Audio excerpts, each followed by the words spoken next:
Sen elə gözəlsən, səni görəndə ürəyim çağlayır dənizlər kimi.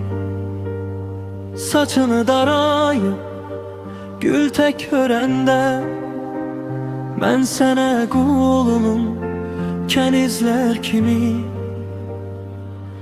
Əndamın ahlımı aldı başımdan, ədalar bəllidir qələm qaşından. Vuruldum hüsnünə cavan yaşımda, üzümə baxmadın sən üzlər kimi. Alışdım həsrətin oduna yandım, Allah'ı imanı dünyanı dandım. Eşkin dalasını ondaki kandım,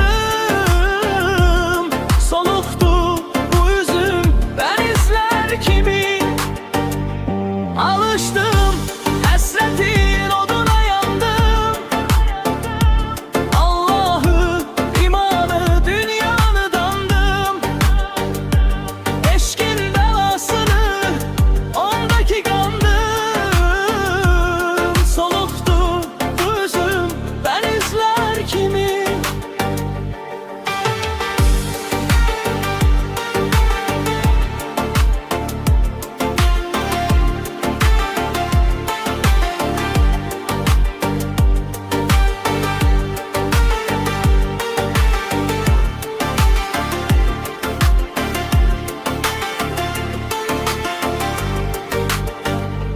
Sen elə gözəlsən, səni görəndə ürəyim çağalım dənizlər kimi.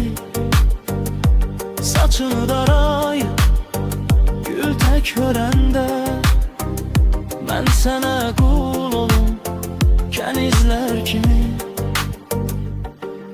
Əndamın ağlamı aldı başımdan, ədalar bəllidir qələm qaşımdan. Vuruldum hüsnünə cavan yaşımda, üzümə baxmadın sən üzlər kimi. Alışdım həsrətin